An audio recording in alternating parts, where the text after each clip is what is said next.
Well, you're getting fucking fish. I'm sorry. I don't mean to offend you. I'm sorry, too. It's okay. No problem. Okay, salute.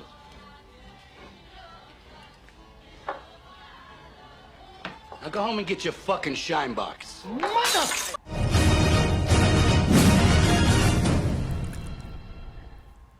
What's going on, my beautiful DC brothers and sisters? It's your boy, Truth31. Hit like, subscribe for all that DC goodness in that face, neck, and chest. And Zack Snyder, once again, has given us a not small, but a large detail about Lex Luthor's arc in Zack Snyder's Justice League Part 2 and Part 3. And man, oh man, woo, it sounds good. Keep talking. So Zack Snyder revealed that during the final battle of his planned Justice League trilogy, Lex Luthor would have turned against Darkseid and nuked his spaceship as he couldn't agree with Darkseid's plan to destroy mankind. Wow, bro. Like, that knowledge right there that Zack Snyder dropped on us sounds fucking amazing. I like it. I love it. And it just goes to show, like, you know, that Lex Luthor actually had a arc in this entire 5-part saga, which would have been awesome. So Zack Snyder went on to talk about this further. We talked about that he, in the final battle, he's the one that brings the nuke into Darkseid's spaceship and detonates it himself. It's kind of like he wasn't down with the concept of completely destroying mankind. He didn't realize that that was the bet. So that kind of thing is something he would be capable of. He could go all the way. Woo! Now that I like. I love that kind of special storytelling that Zack Snyder can only deliver. Oh, it's so good, bro. You just blew my mind.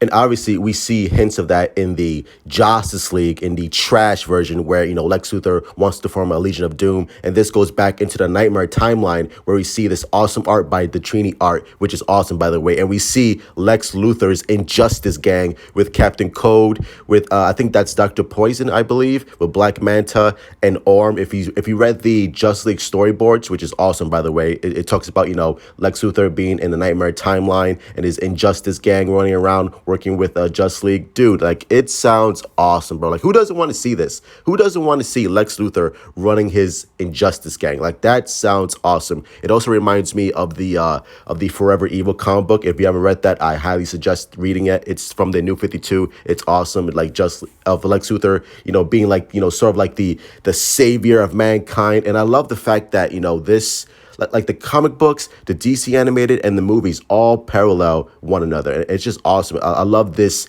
DC cohesive storytelling that Zack Snyder always brings to his movies, and the storytelling that DC animated provides and the comic book provides. It's just, it's all working in tandem, and it's fucking awesome. And again, I wasn't the biggest fan of Lex Luthor and BVS, but over time, when I watched the Ultimate Edition, he grew on me. And the fact that he was going to be actually working with Darkseid, dude, like, that's fucking mind. Who doesn't want to see that? It reminds me of Justice League Unlimited, where Lex Luthor, you know, provides Darkseid with the anti-life equation, and Darkseid's like, oh shit, it's anti-life. Like, it reminds me of that shit, bro. Like, it's so awesome. And again, it just goes to show that Lex Luthor sees himself as the hero of his own story, and it makes sense within BVS, and it makes sense within Justice League, and it makes sense within the comic books, because that's how Lex Luthor always saw himself, as the hero. He sees himself as the hope, as the embodiment of what humanity should be, you know, always being on top of Superman and always being number one.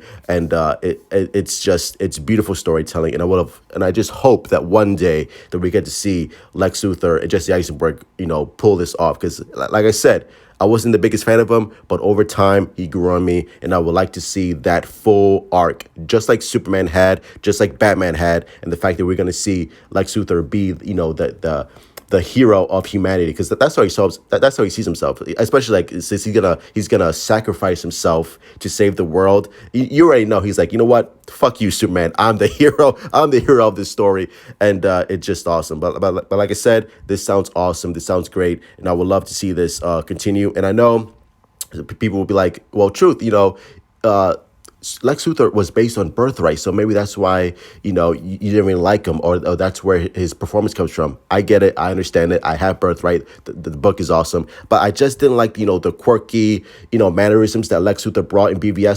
It's the paradoxical nature of why I can't get any vagina, so therefore that's why I hate God. It was like, bro, shut the fuck up. I just didn't like that. You know what I mean? I didn't like that, but like I said, over time it grew on me. But yeah, man, this sounds perfect. Hopefully, Zack Snyder gets to conclude his 5-part saga. We can all see it. And also, don't forget to hashtag Restore Snyderverse. But anyway, those are my thoughts. Hit like, subscribe, and share, my beautiful DC brothers and sisters. Let me know in the comments down below what you think of this news that Zack Snyder dropped. Are you interested? Or are you still on the fence on Jesse Eisenberg's performance? Or are you like me? It's like, you know what? He grew on me, and I definitely want to see him run this Injustice League gang in the Nightmare timeline, because I think that would be awesome. As always, follow me on Twitter, Instagram, all that good stuff. And let's keep on having the conversation. Let's keep on hashtagging Restoring Snyderverse. As always, love you guys. Stay safe. Truth out.